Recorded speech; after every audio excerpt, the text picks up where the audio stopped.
Hi ನಮಸ್ಕಾರ ಎಲ್ಲರಿಗೂ. ಒಂದು ಚಿಕ್ಕ ಅಪ್ಡೇಟ್ ಇತ್ತು, ಹಾಗಾಗಿ ವಿಡಿಯೋ ಮಾಡ್ತಿದ್ದೀನಿ. ನಿನ್ನೆ ನಮ್ಮ ಲಾಯರ್ ಅವರು ಡ್ರೋನ್ ಪ್ರತಾಪ್ ಮೇಲೆ ಏನು ನಾವು ಕೇಸ್ ಹಾಕಿದ್ವಿ, ಅದಕ್ಕೆ ಪೂರಕವಾಗಿ ನಾವು ಕೋರ್ಟ್ ಫೀಸ್ 20% 10 lakhs ಕಟ್ಟಿ 50 lakhsಗೆ ಡಿಫಾಮೇಷನ್ ಕೇಸ್ ಹಾಕಿದ್ದೀವಿ with all proof and evidence. So ಹಾಗಾಗಿ ಇನ್ನು ಏನಾದರೂ ಕಾನೂನು ಹೋರಾಟ ಅವನು ಮಾಡಬೇಕಾಗತ್ತೆ. ಒಂದು ವೇದಿಕೆ ಸಿಕ್ತು ಅಂತ ಅವನ ಸಿಂಪತಿಗೋಸ್ಕರ, ಅವನು ಆ ಗೆಲ್ಲಿಕ್ಕೋಸ್ಕರ ಒಬ್ಬ ಗೌರ್ಮೆಂಟ್ ಅಫಿಷಿಯಲ್ ಡ್ಯೂಟಿ ಮಾಡೋ ಟೈಮಲ್ಲಿ ಮಾಡಿರುವಂಥ ಕರ್ತವ್ಯನ ಅವನು ಬೇರೆ ಥರ ಬಿಂಬಿಸಿರೋದಿದೆಯಲ್ಲ, ಅದು ಅಕ್ಷಮ್ಯ ಅಪರಾಧ ಆಗುತ್ತೆ. ಈ ವಿಚಾರವಾಗಿ ನಾನು ತುಂಬ ಹೇಳೋಕ್ಕೋಗಲ್ಲ. ನಮ್ಮ ಲಾಯರ್ ಇನ್ಮೇಲೆ ಮಾತಾಡ್ತಾರೆ, ಅದು ಕೋರ್ಟಲ್ಲಿ ತೀರ್ಮಾನ ಆಗುತ್ತೆ. ಬಟ್ ಇಲ್ಲಿವರೆಗೂ ಈ ಪಯಣದಲ್ಲಿ ನಮಗೆ ಇದ್ದಂತಹ ಮಾಧ್ಯಮ ಮಿತ್ರರು, ಎಸ್ಪೆಷಲಿ ಆ ವಿಡಿಯೋ ನನಗೆ ಮೈಥಿಲಿ ಕೂಡ ಕಳಿಸಲಿಲ್ಲ ಅಂದರೆ ನನಗೆ ಗೊತ್ತೂ ಸಹ ಆಗ್ತಿರ್ಲಿಲ್ಲ. ಹಾಗಾಗಿ ಅವ್ರಿಗೆ ವಿಶೇಷವಾಗಿ ನಾನು ಥ್ಯಾಂಕ್ಸ್ ಹೇಳಕ್ಕೆ ಇಷ್ಟಪಡ್ತೀನಿ.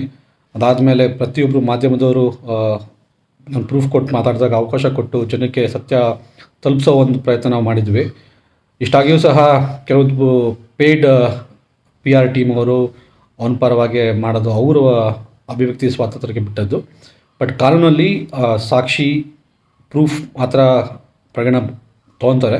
ಹಾಗಾಗಿ ಇನ್ನೇದ್ರೂ ಸಾಕ್ಷಿ ಕೊಟ್ಟು ಕೋರ್ಟಲ್ಲಿ ಅವನು ಅಪರಾಧಿನೋ ನಿರಪರಾಧಿ ಅಂತ ಪ್ರೂವ್ ಮಾಡೋಕ್ಕೆ ಅವನು ಮುಕ್ತ ಅವಕಾಶ ಕಲ್ಪಿಸಿದ್ದೀವಿ.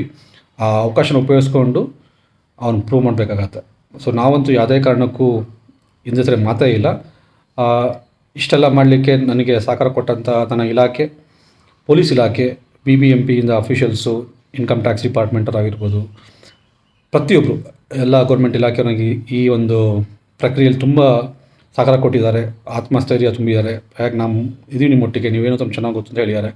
ಕೋವಿಡ್ ವಾರಿಯರ್ಸು, ಅದು IAS, IPS, IRS, IFS officers, doctors, ನನ್ನೊಟ್ಟಿಗೆ ವರ್ಕ್ ಮಾಡಿದಂತಹ ನರ್ಸ್ಗಳು, ಎಲ್ಲ ಪ್ರತಿಯೊಬ್ಬರು ಸಹ ಕೋವಿಡ್ ವಾರಿಯರ್ಸ್, ಎಸ್ಪೆಷಲಿ ವಾಲಂಟಿಯರ್ಸ್. ಅನುಕ್ಷಣದ ಸುದ್ದಿಗಳಿಗಾಗಿ ವಿಸ್ತಾರ ನ್ಯೂಸ್ ಯೂಟ್ಯೂಬ್ ಚಾನೆಲ್ ಸಬ್ಸ್ಕ್ರೈಬ್ ಮಾಡಿ. ಹೊಸ ಸುದ್ದಿಗಳ ನೋಟಿಫಿಕೇಶನ್ಗಾಗಿ ಬೆಲ್ ಐಕಾನ್ ಕ್ಲಿಕ್ ಮಾಡಿ.